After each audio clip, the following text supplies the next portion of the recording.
好，大家好。好，那接下来由我来说明这个多移动载具控制系统的方法。那基本上就是针对移动机器人，我们前面所提到的这个车队管理系统。那基本上，我们都刚刚已经提到过了，我们工业机器人组在智慧机器人相关的技术有开发相当的多。那之前几位业界先进啊，包含比如说像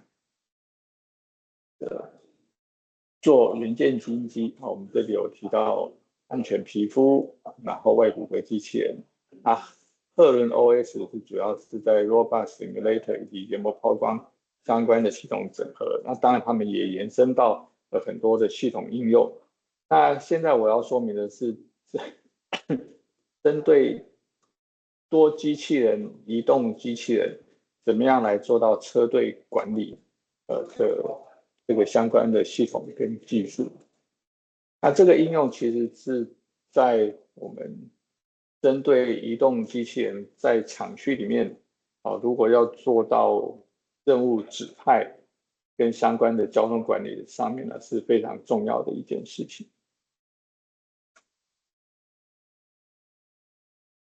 那基本上呢，其实移动机器人它的一个特点，自主移动搬运车，它可以在厂区里面根据已经规划好的路径呢，来在每个生产站点之间呢，来搬运这个工件或者比较重的东西来提高这个生产效率。那在一般的使用上面，如果厂区里面只有可能1到3台这样子的 AMR 自主移动机器人的话，那可能还不需要这样子的车队管理系统。那在3台以上呢，在厂区里面，那我们就认为会说，它需要这样车队管理的系统。那为什么需要这样车队管理的系统呢？一方面是当车子过多在厂区里面，它移动的路径就可能会有一些冲突的现象啊。那这样冲突的现象，在整体的搬运效率上面呢，就会变得比较不好，就会下降。比如说，当某一台车碰到另外一台车的时候，可能要彼此的做等待。那如果没有预先规划好是有哪一台车的优先权比较高的话，那也许就会造成一个交通拥塞的现象。那另外呢，如果说这样子的无人搬运系统，当车子过多，当车子超过3台到5台以上的时候呢，如果没有跟所谓的生产系统做一些结合的话，那在搬运的过程当中，就有可能他到了某一个站点，却发现他没有工件需要搬运，或者是到了某一个地方，他发现他所搬运的这些工件没有地方、没有空把他身上所搬运到的东西给放下来那这样子呢就会减缓了整个生产效率。那另外呢，我们这个系统它可以在整个厂区里面透过这个模拟的运用呢，可以来做智慧调度以及最佳化的路径规划我们可以透过整个厂区 layout 的模拟布置来去然后结合这个生产制造系统仓储管理系统来去决定最佳的移动路径的规划。那另外呢，我们也可以根据即时的环境变化，比如说是否有多辆车造成的拥挤，或者有突如其来的障碍物，它可以自动调整这个行驶的路线。那一般我们在使用这个 AMR 的时候呢，我们可以利用这个光达的系统来就是来做路径的即时调整，来去侦测目前的路况。那我们在使用这个系统上面，我们可以搭配不同的有轨式的搬运车、无轨式的搬运车或者是自主导航的这个搬运车都可以来应用在我们这个系统里面。那我们这个系统还有一个优点，它可以设定多层级的优先权的管理，确保有一些优先任务呢可以被快速的执行，那它就可以降低生产线上面的等待时间。那刚才也提到过，可以跟我们的 MES 制造执行系统 WMS 这个仓储管理系统呢来做对接，来实现我们在每个站点或每个所需要仓储管理的运送点呢，可以来实现智慧工厂与仓储物流的无缝连接。那另外呢，我们可以预先透过地图的建立，了解整个环境，然后把 SLAM 技术呢整合在我们的系统里面，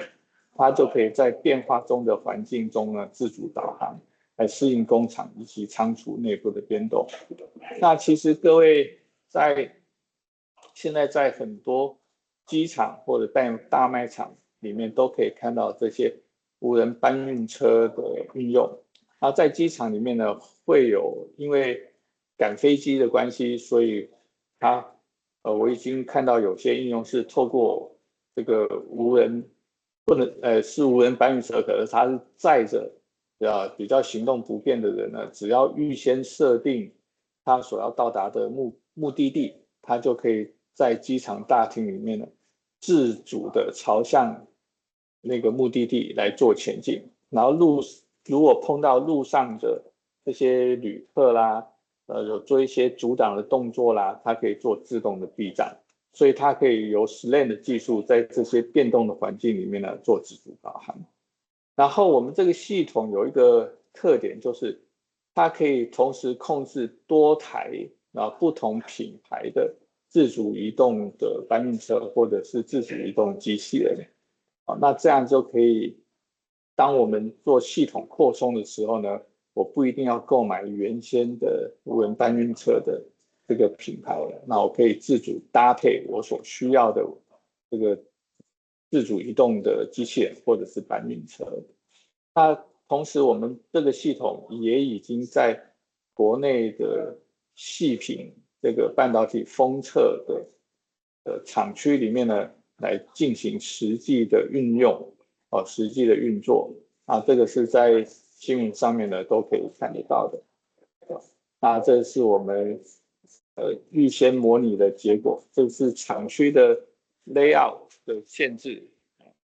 都可以来预先规划这样子的移动路径。那我们产业应用性呢，可以在智慧工厂或工厂内物流里面呢，可以来使用，可以应用在智慧仓储以及物流中心。那后面有刚刚也提到过的电子跟半导体产业，然后也可以在医疗跟医院物流里面呢来进行。那我们这样系统也实际在医院里面呢做实际的验证跟测试，可以协助医护人员来搬运这个医疗药品等等，然后在医院里面根据预先规划好的路径做行动做移动。当然也可以应用在零售跟电子商务的物流。那这个呢，就是在医院里面的实际的运作的状况。然后在之前，由于这个 COVID-19 的影响，那我们这个无人搬运车也可以结合清洁消毒的模组，在移动区域里面呢，来进行定时的这个清洁消毒的工作。然后这样子的系统呢，我们在半导体厂区里面已经实际采用，不再重复。然后我们也在医院的院区以及机场大厅里面呢，做一个完整的测试的实验。主要结合这样子的管理系统，可以在大量的智慧工厂里面，如果需要搬运这个工件的时候呢，可以透过这样的系统做比较有效率的这个车队管理，然后也可以透过这样子的管理方式来提升整体的生产效能。以上说明，谢谢。